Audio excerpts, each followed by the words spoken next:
श्री शिवाय नमस्तुभ्यम हर हर महादेव। देखिए दोस्तों, आज का यह वीडियो आप सभी के लिए बहुत ही खास होने वाला है। देखिए दोस्तों, हम सभी जानते हैं कि कल दिनांक 11 नवंबर को ही कार्तिक मास का अंतिम सोमवार, और आप सभी जानते हैं कि सोमवार का दिन हमारे महादेव को समर्पित होता है। इसीलिए आपको इस दिन पूज्य गुरुदेव द्वारा बताए गए चावल के दानों से और बेलपत्र से शिवलिंग के सामने एक ऐसा अचूक उपाय करना है जो आपके व्यापार के लिए है, जो आपकी नौकरी के लिए है, जो आपके धन धान्य के भंडार को बढ़ाने के लिए है, जो आपके बच्चों की तरक्की के लिए हैं, उनके बुद्धि ज्ञान और विवेक के लिए हैं। अगर वह किसी भी गलत मार्ग पर चले गए हैं तो उनके मार्ग को सही करने के लिए हैं। पूज्य गुरु जी का यह उपाय यदि आप इस सोमवार के दिन कर लेते हैं तो आपके जीवन के सारे संकट और समस्याओं को महादेव हमेशा के लिए समाप्त कर देते हैं। देखिए दोस्तों, पूज्य गुरुदेव की ही कथा के अनुसार आपको इन उपायों को बहुत ही विस्तार से समझाने का प्रयास करेंगे, लेकिन उससे पहले वीडियो को लाइक करें, चैनल को सब्सक्राइब करें और सभी शिव भक्त कमेंट में श्री शिवाय नमस्तुभ्यम या फिर ओम नमः शिवाय जरूर लिखें। देखिए, आज का यह पूरा ही वीडियो बहुत ही खास होने वाला है क्योंकि यह इस महीने का अंतिम सोमवार है। देखिए, आज के इस पूरे वीडियो में हम आपको 3 चमत्कारिक उपाय बताने वाले हैं। ये तीनों ही उपाय आपके जीवन की समस्त समस्याओं को और संकटों को समाप्त करने वाले हैं। तो चलिए दोस्तों, जान लेते हैं गुरुदेव द्वारा बताए गए सबसे पहले उपाय के बारे में। तो देखिए, यह उपाय विशेषकर आपकी किसी भी प्रकार की मनोकामना की पूर्ति के लिए होने वाला है। देखिए, इस उपाय के लिए आपको मात्र 1 लोटा शुद्ध जल ले लेना होगा तांबे के पात्र के अंदर। जल आपको अपने घर से ही लेना है। फिर इसी के साथ में आपको थोड़ा सा शहद ले लेना होगा। शहद आपको मात्र आधा चम्मच ही लेना है। फिर इसी के साथ में आपको एक प्यारी सी बेलपत्र ले लेनी है। बेलपत्र कहीं से भी खंडित नहीं होनी चाहिए, इस बात का ध्यान रखें। अगर आपके पास बेलपत्र नहीं है तो आप भगवान शिव के शिवलिंग पर चढ़ी हुई बेलपत्र को पुनः शुद्ध जल से धोकर का उसका उपयोग कर सकते हैं। अब दोस्तों, इन तीनों सामग्रियों को लेकर के सबसे पहले तो आपको पहुंच जाना है भगवान शिव के मंदिर में। पूज्य गुरु जी के अनुसार सोमवार का जो दिन होता है उस दिन शाम के समय प्रदोष काल में साक्षात भगवान शिव शिवलिंग में विराजमान होते हैं। इसीलिए यह उपाय यदि आप प्रदोष काल के समय में करते हैं तो यह उपाय आपके लिए सर्वोत्तम सिद्ध होता है, या फिर आप इस उपाय को पूरे दिन में किसी भी समय कर सकते हैं। अब देखिए दोस्तों, आपके पास जो एक बेलपत्र है, बेलपत्र में 3 पत्तियां होती हैं। तो बेलपत्र की जो चिकनी साइड होती है, उन्हीं 3 पत्तियों में जो सबसे आगे वाली पत्ती होती है, जिसे सबसे बड़ी पत्ती कहा जाता है, तो इसकी चिकनी साइड पर आपको ओम का निर्माण शहद से कर देना है। और नीचे की साइड में दोनों पत्तियों पर आपको एक एक शहद की बिंदी लगा देनी है। देखिए, आप जो बेलपत्र पर ओम का निर्माण करेंगे, एक एक बिंदी लगाएंगे, वह आपको अपनी चीटी उंगली की जो पास वाली उंगली होती है, अनामिका उंगली, उसी से लगाना है। अब इस प्रकार से इस बेलपत्र को तैयार करने के बाद इसे आपको अपने सीधे हाथ की हथेली पर रखना है।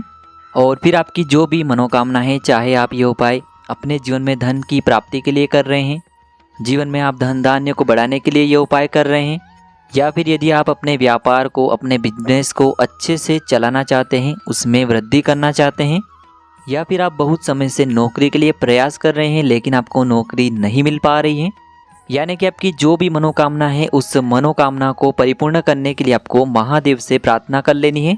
और यह जो एक बेलपत्र है, इसे आपको भगवान शिव के शिवलिंग पर अर्पित कर देनी है, यानी कि शिवलिंग पर इस बेलपत्र को आपको चिपका देना है। देखिए, बेलपत्र की डंडी नीचे की तरफ रहेगी और इसकी जो चिकनी साइड है वह शिवलिंग से स्पर्श रहेगा जिस तरफ आपने शहद लगाया है। इस प्रकार से आपको यह बेलपत्र समर्पित कर देनी है। अब जो आपके पास अंत में 1 लोटा शुद्ध जल है, तो इसे आपको धीरे धीरे भगवान शिव के शिवलिंग पर अर्पित करते जाना है और लगातार शिव महापुराण के मूल मंत्र श्री शिवाय नमस्तुभ्यम या फिर ओम नमः शिवाय, इस मंत्र का जाप करते रहना है। जल को समर्पित करते समय आपको सोमेश्वर महादेव का मन में स्मरण करते रहना है। पूज्य गुरु जी ने बताया है कि जो भी व्यक्ति इस प्रकार से सोमवार के दिन यह चमत्कारी उपाय करता है तो आपकी किसी भी प्रकार की मनोकामना है, चाहे जो भी मनोकामना हो, तो सोमेश्वर महादेव की कृपा से वह मनोकामना बहुत ही शीघ्रता से परिपूर्ण हो जाती है। अब दोस्तों, इसके बाद हम जान लेते हैं गुरु जी द्वारा बताए गए दूसरे खास उपाय के बारे में। देखिए, यह उपाय बहुत ही खास है, विशेषकर आपके जीवन में धन धान्य के भंडार को भरने वाला है, या फिर आपकी किसी भी प्रकार की मनोकामना को परिपूर्ण करने वाला है।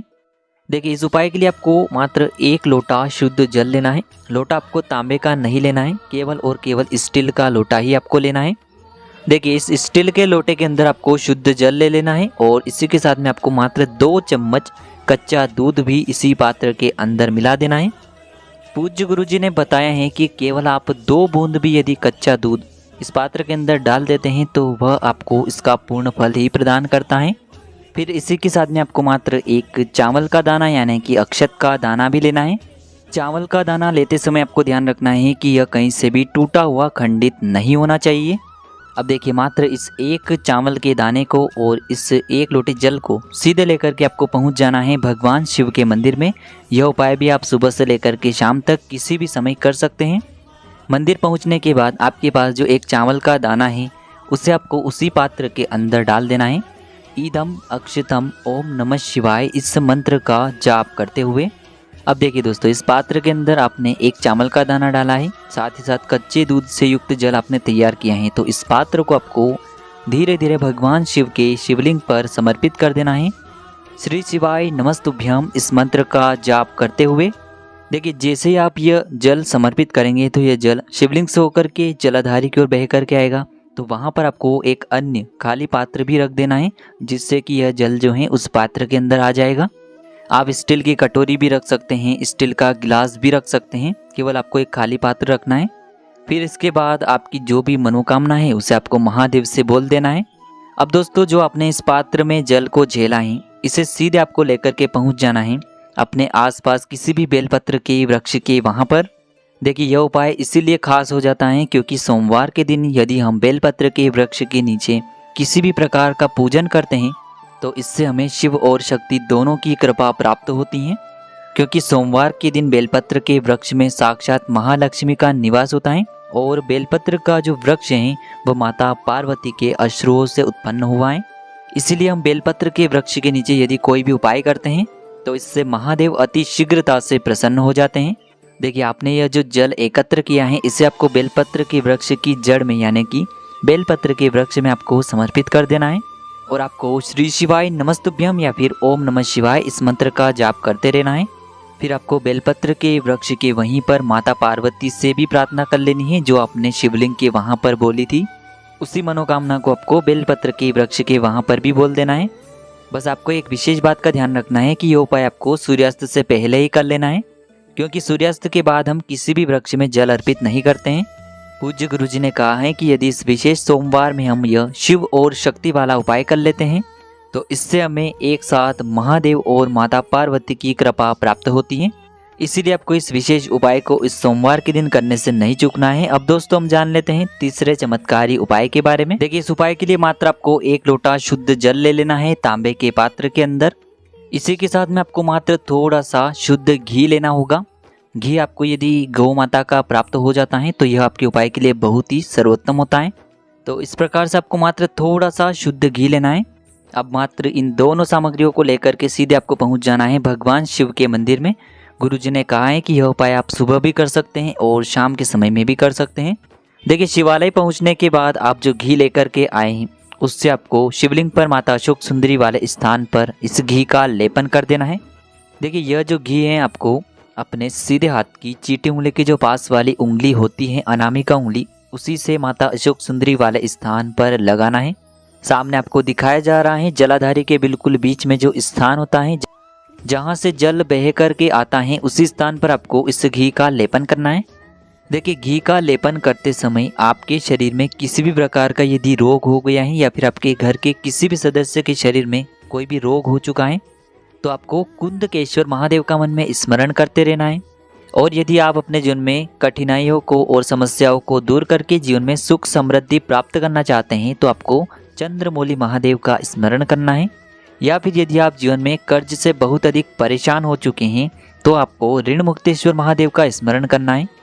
माता अशोक सुंदरी वाले स्थान पर इस घी का लेपन करने के बाद आपके पास जो 1 लोटा शुद्ध जल है उसे आपको धीरे धीरे भगवान शिव के शिवलिंग पर अर्पित करते जाना है और लगातार आपको शिव महापुराण के मूल मंत्र श्री शिवाय नमस्तुभ्यम इस मंत्र का जाप करते रहना है। देखिए, आपकी अनामिका उंगली में जो थोड़ा सा घी और लगा हुआ है उसे आपको साफ नहीं करना है, इसे सीधे आपको अपने घर पर लेकर के आना है। अब दोस्तों, आपके घर का जो मुख्य द्वार होता है, मेन गेट होता है, उसी पर आपको जो आपने माता अशोक सुंदरी वाले स्थान पर घी का लेपन किया था उसी उंगली से इस घी की एक बिंदी लगा देनी है। यह बिंदी लगाते समय भी आप यदि यह उपाय ऋण मुक्ति के लिए कर रहे हैं तो ऋण मुक्तेश्वर महादेव का स्मरण कर लिए। यदि आप रोग मुक्ति के लिए कर रहे हैं तो आपको कुंदकेश्वर महादेव का स्मरण कर लेना है।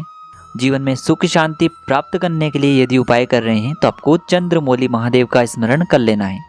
पूज्य गुरुजी कहते हैं कि सोमवार के दिन किया गया यह उपाय हमारे जीवन की इन तमाम समस्याओं को समाप्त कर देता है और हमें सुख समृद्धि तथा वैभव की प्राप्ति करवाता है। देखिए दोस्तों, इस प्रकार से आज के इस वीडियो में हमने आपको कार्तिक मास के अंतिम सोमवार पर किए जाने वाले बहुत ही सुंदर से उपाय बताए हैं, जो भी आपके लिए समस्या के लिए उचित हैं उससे आप कर सकते हैं।